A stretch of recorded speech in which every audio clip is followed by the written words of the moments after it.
नमस्ते dear viewers. आज के इस वीडियो में हम लोग देखेंगे drift velocity for free electrons and holes. मेरे प्यारे व्यूअर्स, पहले तो हमें ये समझना होगा कि ड्रिफ्ट वेलोसिटी क्या होता है ना। फिर हम लोग एक्सप्रेशन पता करेंगे drift velocity for free electron and for holes. ऐसे तो दोनों का जो डेरिवेशन है drift velocity for free electrons and holes, है ना, दोनों सिमिलर है। ओके, सिमिलर मैनर में पता किया जाता है, बट हम लोग थोड़ा सा पहले यहाँ पर ड्रिफ्ट वेलोसिटी को समझने का कोशिश करते हैं, है ना। मान लीजिए कि ये कोई सेमीकंडक्टर है। क्या है?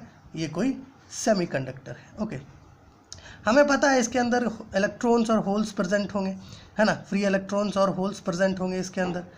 ओके, सो ये जो फ्री इलेक्ट्रॉन्स और होल्स होते हैं मेरे प्यारे व्यूअर्स, ये क्या करते हैं, है ना, रैंडमली कभी इधर कभी उधर, है ना, डिफरेंट डायरेक्शंस में विथ डिफरेंट वेलोसिटीज़ क्या करते हैं, मूव करते हैं। ऐसा ये क्यों करते हैं? ऐसा ये इसलिए करते हैं मेरे प्यारे व्यूअर्स क्योंकि इनके पास कुछ थर्मल एनर्जी होता है ना। थर्मल एनर्जी के कारण ये जो हमारे फ्री इलेक्ट्रॉन्स और होल्स होते हैं वो इधर उधर क्या कर रहे होते हैं, ड्रिफ्ट कर रहे होते हैं, मूव कर रहे होते हैं, है ना। Okay, with different velocities, okay, in all possible directions. Okay, और जो एवरेज, ओके, यहाँ ध्यान दीजिएगा थोड़ा, जो एवरेज वेलोसिटी होता है ना, ड्यू टू थर्मल एनर्जी, इस थर्मल एनर्जी के कारण फ्री इलेक्ट्रॉन्स और होल्स का जो एवरेज वेलोसिटी होता है ना, चलिए उसको म्यू ले लेते हैं, है ना, ये आपका ज़ीरो से इक्वल होता है। अर्थात, है ना, अगर हम लोग मान लें कि लेट μ1 μ2, ओके, एंड μ1 है ना, ये सब क्या है, इनिशियल वेलोसिटीज़ है फ्री इलेक्ट्रॉन्स का। चलिए इसको फ्री इलेक्ट्रॉन्स अभी लेकर के चलते हैं, है ना। इनिशियल वेलोसिटीज़ है आपका फ्री इलेक्ट्रॉन्स का ड्यू टू थर्मल एनर्जी। सो जो एवरेज वेलोसिटी होगा, है ना, फ्री इलेक्ट्रॉन्स का ड्यू टू थर्मल एनर्जी, वो क्या होगा, ज़ीरो से इक्वल होगा। ओके, इसको ध्यान रखिएगा। उसी प्रकार अगर आप मान लीजिए कि μ1 μ2 μ1 जो है ये होल्स का माफ़ कीजिएगा, होल्स का वेलोसिटी है, ईच होल का, तो उसका जो एवरेज वेलोसिटी होगा वो भी ज़ीरो से इक्वल होगा। ये पॉइंट को ध्यान रखिएगा आप, है ना, समझ गए। अब चलिए मान लेते हैं कि जो सेमीकंडक्टर हम लोग लिए, है ना, फिलहाल तो हमारा जो इलेक्ट्रॉन्स और होल्स था, है ना, वो थर्मल एनर्जी के कारण इधर उधर ड्रिफ्ट कर रहा था। लेकिन अब हम लोग क्या करते हैं, मान लीजिए कि जो हमारा सेमीकंडक्टर है, ओके, जस्ट इमेजिन कि हमारा जो ये सेमीकंडक्टर था, अब हम लोग क्या किए, इस सेमीकंडक्टर को, है ना, सेमीकंडक्टर पर कुछ इलेक्ट्रिसिटी अप्लाई कर दी है। ओके, जस्ट इमेजिन कुछ इलेक्ट्रिसिटी हम लोग इसको अप्लाई कर दिए इस सेमीकंडक्टर पर, ठीक है। इससे क्या होगा मेरे प्यारे व्यूअर्स, एक इलेक्ट्रिक फील्ड यहाँ प्रोड्यूस होगा, है ना, और इस इलेक्ट्रिक फील्ड के कारण सेमीकंडक्टर में ड्रिफ्ट कर रहे इन फ्री इलेक्ट्रॉन्स और होल्स पर, है ना, ये इलेक्ट्रिक फील्ड काम करना शुरू करेगा, है ना, कुछ कार्य करना शुरू करेगा, जिसकी वजह से क्या होगा, हमारा जो फ्री इलेक्ट्रॉन्स है वो इलेक्ट्रिक फील्ड के अगेंस्ट, है ना, ड्रिफ्ट करना शुरू करेगा, और हमारा जो होल्स है वो इलेक्ट्रिक फील्ड के अलोंग ड्रिफ्ट करना शुरू करेगा। मान लीजिए कि जो इलेक्ट्रिक फील्ड है वो इस डायरेक्शन में है ना, तो इलेक्ट्रॉन जो है इसके अपोजिट डायरेक्शन में, जिसको छोटा ले लेते हैं, इलेक्ट्रॉन जो है वो अपोजिट डायरेक्शन में ड्रिफ्ट करेगा, और जो होल्स है ना, वो इलेक्ट्रिक फील्ड के डायरेक्शन में ही क्या करेगा, ड्रिफ्ट करेगा। ओके, सो यहाँ तक आप समझ पा रहे होंगे, है ना। अब हम लोग यहाँ से आगे बढ़ते हैं ताकि आगे का कार्य किया जा सके। मेरे प्यारे व्यूअर्स, इसको ध्यान रखिएगा, इस वाले को, है ना, average velocity for free electrons. Okay, now अब यहाँ पर सबसे पहले तो हमें क्या करना होगा कि हम लोगों ने क्या किया, हमारा जो सेमीकंडक्टर था, है ना, इसको कुछ इलेक्ट्रिक फील्ड दिया, जिसकी वजह से हमारा जो फ्री इलेक्ट्रॉन्स था वो इलेक्ट्रिक फील्ड के अपोजिट डायरेक्शन में ट्रैवल करने लगा, है ना। इसको यहीं रखते हैं। ओके, सो फोर्स जो फ्री इलेक्ट्रॉन पर लगेगा वो फोर्स आपका इक्वल होगा किससे, charge of electron into electric field, इससे इक्वल होगा। ओके, यहाँ पर ई जो है ये इलेक्ट्रिक फील्ड, मान लीजिए एफ जो है ये फोर्स है जो फ्री इलेक्ट्रॉन पर लग रहा है, चूँकि ये तो अपोजिट डायरेक्शन में, है ना, मूव कर रही है, ड्रिफ्ट कर रही है इलेक्ट्रिक फील्ड के। ओके, ना यहाँ पर देखिए, मान लेते हैं let V be the potential difference. Okay, B जो है ये आपका पोटेंशियल डिफरेंस है between two ends of the semiconductor. Okay, between two ends of the semiconductor. Okay, ये जो सेमीकंडक्टर है इसके दोनों एंड्स के अक्रॉस है ना, इसके दोनों एंड्स के अक्रॉस मान लीजिए हम लोगों ने क्या किया, एक पोटेंशियल डिफरेंस भी जो है अप्लाई किया है और इस सेमीकंडक्टर का लेंथ को L ले लेते हैं। ठीक है, सो यहाँ पर जो इलेक्ट्रिक फील्ड है इसे हम लोग कुछ इस प्रकार से लिख पाएंगे है ना, नेगेटिव ऑफ पोटेंशियल डिफरेंस, इसको हम लोग पोटेंशियल ग्रेडियंट भी कह सकते हैं। ओके, यहाँ पर देखिएगा, अब चूंकि E के लिए हमारे पास ये वैल्यू हो तो क्या करेंगे, इस वैल्यू को यहाँ पर इसमें सब्स्टिट्यूट करेंगे। इसको अगर 2 ले ले और इसको 3 ले ले तो हम लोग यहाँ पर लिख सकते हैं कि ऑन टेकिंग 3 इन 2। ओके, 3 को अगर हम लोग 2 में यूज़ करें तो हम लोग को फोर्स का एक वैल्यू मिलेगा, नेगेटिव नेगेटिव पॉजिटिव हो जाएगा एंड यहाँ पर मिलेगा EV/L। Just remember it. Okay, now ये क्या हो गया, ये तो फोर्स का वैल्यू मिल रहा है ना, कि फ्री इलेक्ट्रॉन्स पर कितना फोर्स एक्ट कर रहा है। ओके, अब एक्सक्लरेशन पता करते हैं कि कितना एक्सक्लरेशन होगा, ये जो फ्री इलेक्ट्रॉन्स है, ये जो ड्रिफ्ट कर रही है ना, अपोजिट डायरेक्शन में, इसका कितना एक्सक्लरेशन होगा है ना। तो हमें पता है कि फोर्स जो है ये मास इनटू एक्सक्लरेशन होता है। अब एक्सक्लरेशन को हम लोग कुछ ऐसे लिख सकते हैं, फोर्स बाई मास, आसानी से लिख पाएंगे। अब देखिए, फोर्स के लिए हमारे पास वैल्यू गिवन है तो हम लोग क्या करेंगे, फोर्स की जगह पर ये पुट करेंगे तो हमें कुछ ऐसा देखने को मिलेगा। So this is the value for acceleration of free electrons. Okay, now अब यहाँ से पूरा चीज़ को हमें क्या करना होगा, बदलना होगा। इसको इक्वेशन नंबर 5 ले लीजिए and now let's move to our another part. Okay, मेरे प्यारे व्यूअर्स, थोड़ा सा यहाँ पर हमें समझ करके काम करना पड़ेगा। देखिए, यहाँ तक सारा चीज़ सही था, ठीक है ना, ठीक है। अब चूंकि हम लोग क्या किए, हमारा जो ये है आपका सेमीकंडक्टर है, इसमें हम लोग कुछ पोटेंशियल डिफरेंस अप्लाई किए है ना। इनिशियली तो चलिए उसका जो हर एक फ्री इलेक्ट्रॉन था है ना, उसका वेलोसिटी कुछ इस प्रकार का था है ना। पहले फ्री इलेक्ट्रॉन का μ1, दूसरे फ्री इलेक्ट्रॉन का μ2 है ना। लेकिन मेरे प्यारे व्यूअर्स, इलेक्ट्रिक फील्ड अप्लाई करने के बाद वो तो इलेक्ट्रिक फील्ड के इन्फ्लुएंस में आ जाती है ना, इलेक्ट्रिक फील्ड उस पर कार्य करता है। तो ऐसा भी तो हो सकता है ना कि इलेक्ट्रिक फील्ड के कारण उसका कुछ वेलोसिटी बदल जाए, ऐसा होता ही है।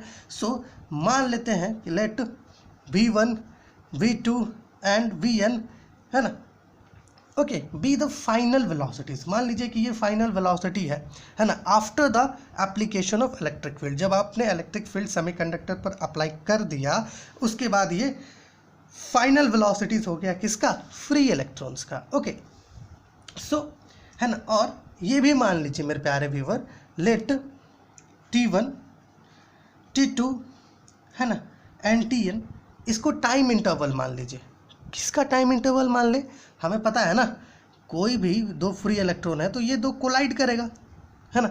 तो इस कोलिजन है ना, दो कॉन्सिक्यूटिव कोलिजन्स के बीच जो टाइम इंटरवल होगा, चलिए उसे हम लोगों ने है ना T1, T2, Tn ले लिया। ठीक है, अब initial velocity, final velocity, time interval और एक्सेलरेशन, इसको रिलेट करने के लिए हमारे पास है ना जनरल इक्वेशन होता है, v is equal to mu plus U plus A T होता है। इसके अकॉर्डिंग हम लोग क्या करेंगे, इसको रिलेट करेंगे। सो v1 को हम लोग क्या लिख सकते हैं, u1 प्लस ए टी लिख सकते, AT1 लिख सकते हैं। v2 को क्या लिख सकते हैं, u2 प्लस AT2 लिख सकते हैं है ना। उसी प्रकार है ना हम लोग v3 को क्या लिख सकते हैं, u3 प्लस AT3 लिख सकते हैं एंड vn को क्या लिख सकते हैं, un प्लस ATN लिख सकते हैं। ओके, अब चूंकि ये जो ड्रिफ्ट वेलोसिटी है ये एक्चुअली में क्या होता है, एवरेज वेलोसिटी होता है। ओके, जब आप सेमीकंडक्टर पर इलेक्ट्रिक फील्ड अप्लाई कर दिए, उसके बाद जिस एवरेज वेलोसिटी से हर एक फ्री इलेक्ट्रॉन ड्रिफ्ट करेगी सेमीकंडक्टर के अंदर, उसी एवरेज वेलोसिटी को ड्रिफ्ट वेलोसिटी हम लोग कहते हैं। ओके, और चलिए ड्रिफ्ट वेलोसिटी फॉर इलेक्ट्रॉन्स को हम लोग VE लेकर के चलते हैं, जो इक्वल होगा आपका किससे, V1 plus V2 plus Vn by N से ये इक्वल होगा। अब देखिए V1, V2, Vn है ना, इसका वैल्यूज़ हमारे पास यहाँ प्रेजेंट है, इन वैल्यूज़ को यहाँ पर रखेंगे। ओके, और थोड़ा सॉल्व करेंगे तो हमें VE अर्थात drift velocity for free electrons का वैल्यू मिलेगा। समझ पा रहे हैं, थोड़ा यहाँ समझिए, देखिए एक बार थोड़ा समझिए। हमें पता है कि भैया जब इलेक्ट्रिक फील्ड अप्लाई नहीं किए थे तो उस समय भी जो फ्री इलेक्ट्रॉन्स और जो होल्स थे सेमीकंडक्टर के अंडर वो रैंडमली इधर उधर क्या कर रहे थे, मूव कर रहे थे। डिफरेंट वेलोसिटी से डिफरेंट पॉसिबल डायरेक्शंस में वो क्या कर रहे थे, इधर उधर ट्रैवल कर रहे थे, ड्रिफ्ट कर रहे थे, आप ऐसा कह सकते हैं।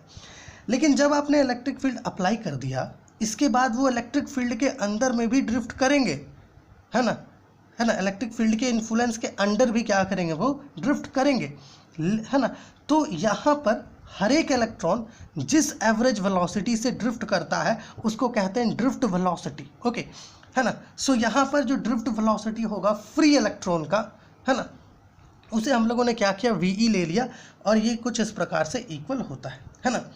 सो now we can put these values there, okay.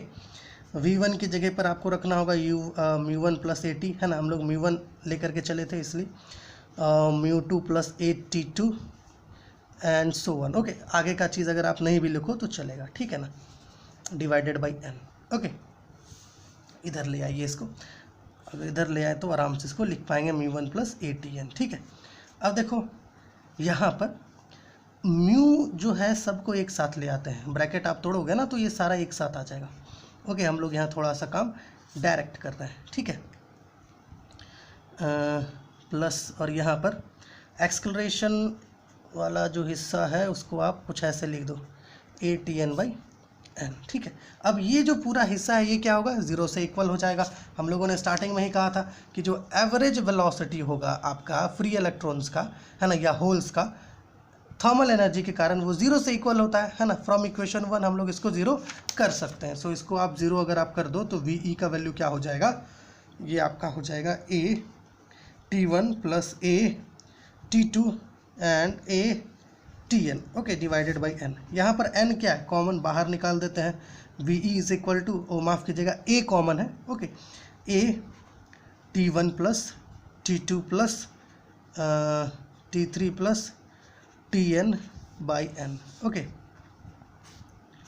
अब ये जो हिस्सा है ना, A को छोड़ दीजिए, इस हिस्से को हम लोग कहते हैं टाउ, जिसको कहते हैं रिलैक्सेशन टाइम, ओके। दो कोलिजन्स के बाद कुछ एक शॉर्ट पीरियड ऑफ रिलैक्सेशन होता है, that is called as tau. तो यहाँ पर ये क्या हो जाएगा, A टाउ। अब आपको पता है ना, एक्सेलरेशन के लिए एक वैल्यू पता किए थे, यहाँ रख दीजिए, VE = EV/L/m tau, okay. This is the expression for drift velocity of free electrons. ये drift velocity of free electrons का एक्सप्रेशन है, ओके। सेम मैनर में आप क्या कर सकते हो, ड्रिफ्ट वेलोसिटी ऑफ होल्स को भी पता कर सकते हो, और वो आपको कुछ इस प्रकार का मिलता है, VH = EV/ml टाउ, कुछ इस प्रकार का, ओके। समझ में आ गया। सो इस वीडियो में हम लोगों ने क्या किया, ड्रिफ्ट वेलोसिटी के बारे में पता किया, है ना। बेसिकली हम लोगों ने एक डेरिवेशन किया कि भैया ड्रिफ्ट वेलोसिटी का जो होता है फ्री इलेक्ट्रॉन्स का और होल्स का वो क्या होता है। देखिए बेसिकली यहाँ पे डेफिनेशन हम लोगों ने नहीं देखा ड्रिफ्ट वेलोसिटी का, है ना।